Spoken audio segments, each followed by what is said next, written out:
Welcome to Christian Dawah. Today we're going to be responding to popular Muslim apologist Ali Dawah, and we're going to be answering the question of who wrote the New Testament. So, welcome along. I hope you enjoy.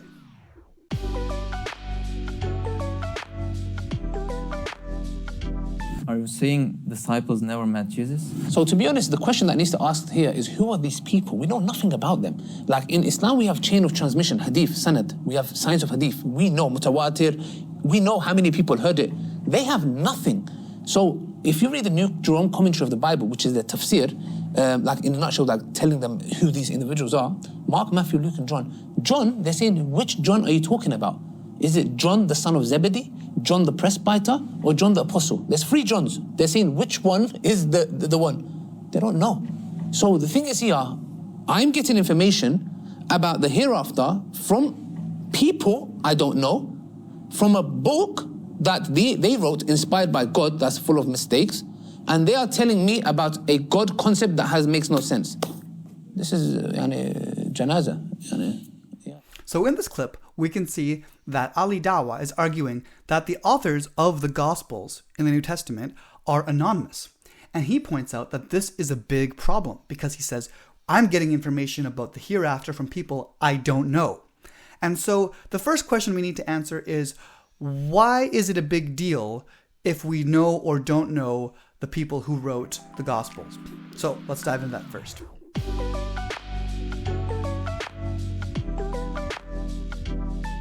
Ali Dawah begins by arguing that unlike for the authors of the Gospels, who according to him we have very little information about, that for the Sahaba, the companions of Muhammad, and Muhammad himself, we have a lot of information.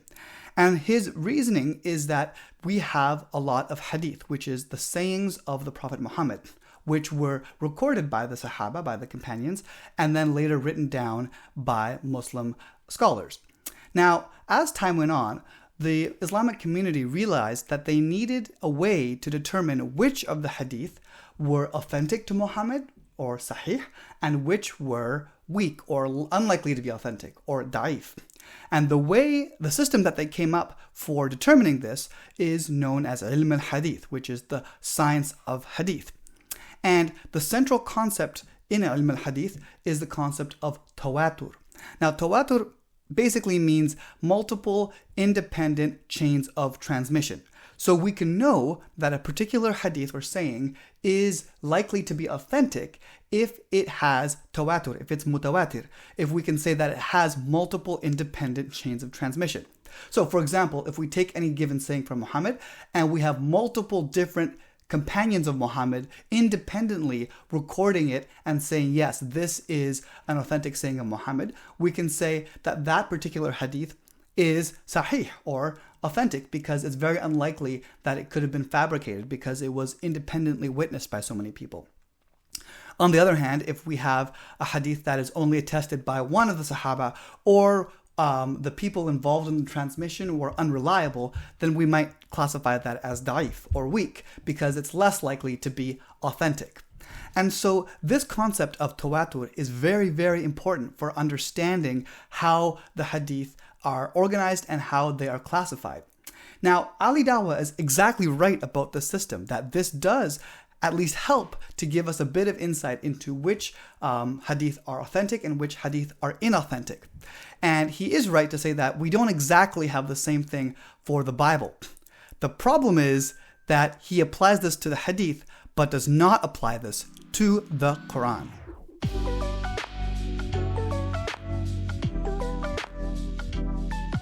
It's interesting to note that Ali Dawah does not compare the Bible with the Qur'an, which is what you would expect. Instead, he compares the Bible with the hadith. And he says, look, the hadith, we have ilm al-hadith, we have all these sciences, we have the way of using tawatur to determine whether or not a given hadith is authentic or inauthentic. And, the Bible doesn't have that system, so we can't trust the authors. And what's interesting, though, is that he doesn't talk about the Qur'an, because the Qur'an does not have tawatur. The Qur'an itself is not multiply and independently attested by different chains of transmission. There's only one chain of transmission, and it comes from the Prophet Muhammad. Because according to the Islamic reckoning, God revealed the Qur'an to Muhammad, and then Muhammad distributed the Qur'an to the Arab people. Now, in this system, there's no multiple independent attestation. There's no other people who have access to the Qur'an from God. They only have access to the Qur'an through Muhammad. So we can't even do ilm al-hadith or the sciences of hadith. We can't determine whether this is mutawatir or not, because the Qur'an does not have tawatur. There's no multiple chains of transmission. There's only one chain of transmission. And so for the Qur'an to have tawatur, for it to be mutawatir, you'd have to have God revealing the Qur'an independently to Muhammad and also to, say, the other Sahaba, like maybe Abu Bakr and also maybe Khadija. And then we would have multiple independent attestations of the Quranic text that could be compared to each other to check and to verify if it's true or not. But like I said, the Qur'an does not have tawatur, which is a big deal, because what happens then is we can't check Muhammad's facts about the Qur'an by comparing them to other people who were independently revealed the Qur'an to. So instead, we just have to trust that he wasn't lying and that he had a good memory and he had good character. And so this puts a huge amount of importance on the character of Muhammad himself. And that means that the authenticity of the Qur'an is deeply tied to the good character of Muhammad. And so this idea makes Muslims very, very interested in knowing a lot about Muhammad and the Sahaba and exactly what they did and who they were, because there is no way to independently verify the facts of the Qur'an or what was revealed, because there's only one chain of transmission. And so when a Muslim approaches the Bible, I think a lot of times he will approach the Bible with this idea in mind, that the authorship of the Bible needs to be very well documented, and we need to know a lot about the authors of the New Testament, because he's assuming that the situation with the Bible is the same situation as with the Qur'an, that there's only one chain of transmission, and so then therefore all of the validity of the Bible rests on the character of the authors. However, this is far from the truth.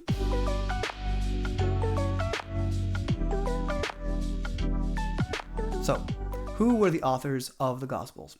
Well, to be honest, modern scholarship is very divided on this subject. In fact, a lot of scholars would say that we don't exactly know who wrote the Gospels.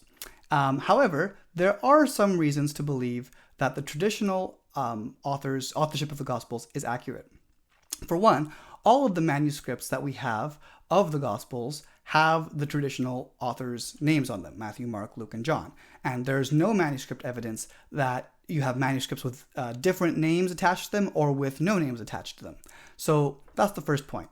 The second point is, according to the Islamic reckoning, like Ali Dawah wants, he wants sanad, he wants chains of transmission. We actually have that. For example, one of the earliest attestations to the authorship of the book of John, as being John, the son of Zebedee, is from an early church father named Irenaeus. Well, Irenaeus got his information from his mentor, Polycarp.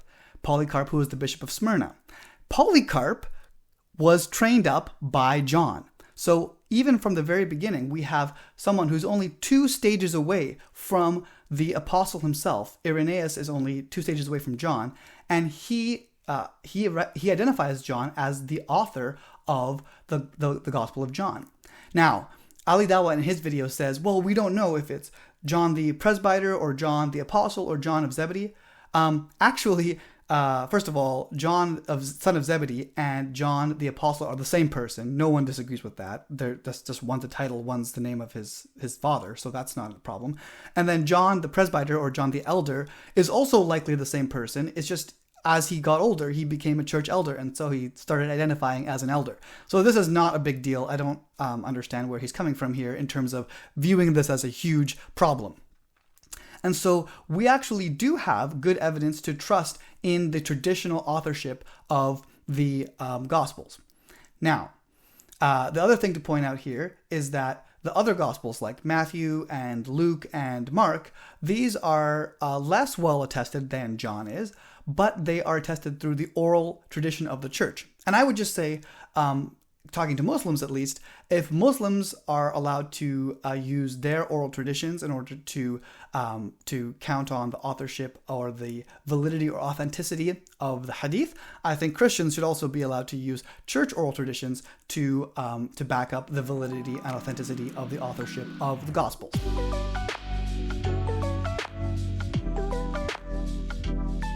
So, as we've seen, I would say that there is fairly good reason, especially from a Muslim perspective, to trust in the traditional attribution of the authorship of the Gospels. However, let's take the worst case scenario and say, okay, we know nothing about the authors of the Gospels, and say we're just going to start from zero. Well, does that change anything? Actually, not really, because unlike the Qur'an, which only has one chain of transmission, one source, Muhammad, he's everything, and so we need to know a lot about him in order to trust the Quran. The Bible, and especially the Gospels, are multiply and independently attested. So actually, the Gospels have tawatur, they are mutawatir, because they have independent isnad chains, for lack of a better term, to use an Islamic term. And the second thing is that we can see, based on the content of the Gospels, that these were most likely written by people who were eyewitnesses to the facts, and so then therefore they are true. Because the truth is that anyone can attribute apostolic authorship to any document. In fact, we know there were hundreds of fake Gospels written much later on, like the Gospel of Judas and the Gospel of Thomas and the Apocalypse of Peter, and all these books were attributed to apostles, but they're very clearly fabricated and fake and very late. And so the way that we can determine whether a gospel is true and eyewitness is not based on the name attached to it. It's based on the content of the gospel. What is it saying? What is the information that it's giving us? And when we look at the information of the gospels, it becomes very clear that the people who wrote them were very likely eyewitnesses, or at least were getting their information from eyewitnesses. So here are a few points that give evidence to the idea that the Gospels were written by eyewitnesses. The first one is the Gospels have a high degree of historical precision. For example, in the Gospel, it talks about multiple chief priests, which was an unusual situation, but at that time, Caiaphas and Annas shared many of the same powers as the high priest, and so even though it was an unusual situation, it was historically accurate to say the chief priests. There are proper understanding of geography. The geography described in the Gospels is completely accurate. We have the proper location of obscure locations like James' Well, for example, and also the authors knew common routes and roads throughout Judea, like the route between Judea and Galilee, that you could either go through Samaria or go through the Jordan Valley to get to Galilee. And these are things that would be difficult to know if the authors had not lived in that time period and in that place. The second point is that a lot of the names in the Gospels are very accurate. That is to say that the most popular names in Israel at that time are also the most popular names that are used in the New Testament, in the Gospels. For example, for men, the most common names were Simon and Joseph. That we know this from the time period based on graves and based on other writings. We know that the two most popular names for men were Simon and Joseph. And for women, it was Mary and Salome. And guess what? In the Gospels, the two most popular names for men are Simon and Joseph, and also for women, Mary and Salome. And this is difficult to do. Other Gospels that were written later, like the Gospel of Judas, for example, has a bunch of names that hardly ever existed in ancient Judea at that time, like Sophia, Adonios, Barbelo, names like that. And so actually, if you are fabricating a gospel much later on, it's very hard to get the exact names right in terms of which names are most popular and which names are not used. The third point is that the Gospels differ greatly in their wording and in the topics they choose than the early church. If you read the epistles of Paul, and you see the issues that were arising in the early church. These were issues like whether Christians should celebrate Jewish festivals, whether Christians should become circumcised like the Jews, how to have orderly church services. These were all very pressing issues to the Christians in the early church. However, we can see that the Gospels do not address any of these issues. And in fact, it's talking about much more fundamental issues, such as like the coming of the kingdom of God. And so this shows us that the Gospels were very unlikely to have been written by later Christians trying to fabricate the life of Jesus, because if it had been, it's a very high chance that they would be trying to address the issues that they were currently facing. The final point that gives evidence for the fact that the Gospels are historically accurate and written by eyewitnesses is that the Gospels contain details that would be embarrassing to people in the early church. For example, it tells the story of Peter, who ended up being the chief of the apostles, denying Jesus. That's extremely embarrassing. The disciples doubt Jesus, like Thomas doubts Jesus. Also, Jesus commands his disciples to only preach the gospel to Jews and not to the foreigners, which would have been very troubling for the early church, since very soon after Jesus died, the majority of the early church was Gentiles and not Jews. And so having this in the Gospels would be very embarrassing to them. And also the fact that women were the ones to first identify and discover the empty tomb would be an embarrassing fact, because women in Jewish law were not even counted on to give testimony in court. Their word counted for almost nothing. So the fact that you had women discovering the most important discovery in all of Christianity would have been very embarrassing. So these embarrassing details are evidence that what is recorded in the Gospels is historically accurate and is written by eyewitnesses.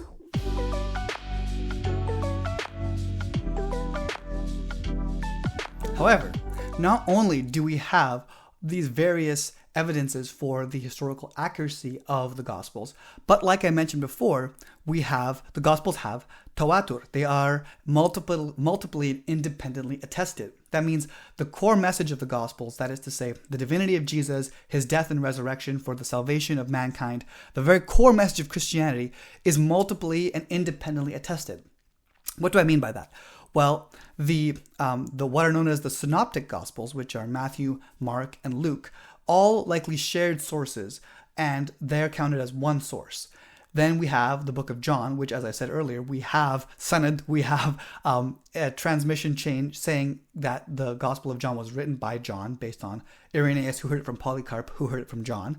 And so that's the second source that's independent from the other three Gospels. And then we also have the Pauline source, that Paul, when he's writing his letters very early on, even before the Gospels were written, he records early traditions and early oral traditions from the church that speaks of the death, resurrection, and divinity of Jesus. And so we have three independent sources at the very least, which all agree on the core message of Christianity. So, unlike the Qur'an, which has only one source, Muhammad, the Christian message, the Gospels, have at least three independent attested sources, which, like I said, makes the Gospels mutawatir, while the Qur'an is not.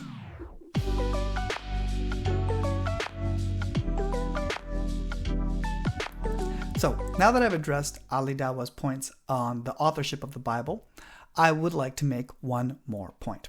And that point is this whole topic on who wrote the Bible, can we trust them, were they eyewitnesses? All these questions are actually kind of a moot point according to the Islamic position. Why is that? Well, because according to the Quran, the Injil and the Torah, the Gospel and the Old Testament, were revealed to men. They weren't actually fabricated, they weren't fake, they were true. And so the Islamic belief is that the gospel is true, but that it has become corrupted. And so there's no issue here about, well, were the original authors of the Bible, were they eyewitnesses or not? Were they telling the truth or not? Muslims themselves agree that the Bible was originally true, that the original authors got it right, and that the only issue has been in the transmission of the gospel from the beginning until now. And so this whole argument that Ali Dawah is bringing here he's arguing not against the transmission of the Bible here, he's arguing against the authorship of the Bible. But the problem is the Quran agrees with the Christian perspective on the authorship of the Bible, which is that it is from God originally. And so this whole issue, the same thing is true for the Quran. Like, for example, Muslims have no problem believing in the accuracy and the authenticity of the Quran, even though Muhammad was not an eyewitness to any of the events in the Quran, in terms of at least the life of Jesus or the life of Moses, which he writes about in the Quran. Muslims have no problem accepting the Quran as God's word, even though Muhammad was not an eyewitness. So even if the disciples weren't eyewitnesses, or even if they were anonymous or anything like that, that still shouldn't matter, because the Qur'an itself agrees with the Christian perspective on the original gospel being revealed. And so Ali Dawah here is asking really, it's a distraction. This argument is actually distracting from the main point, which is not a question of were the gospels true when they were written. The question is, have the gospels been corrupted since they were originally written? And that is the question that we are going to address in the next video, in part 2, where I address some more arguments from Ali Dawah on the corruption of the Bible instead of the authorship of the Bible. So, I hope this video has been helpful for you. Please like and subscribe, and I pray that the Lord blesses you and your family greatly.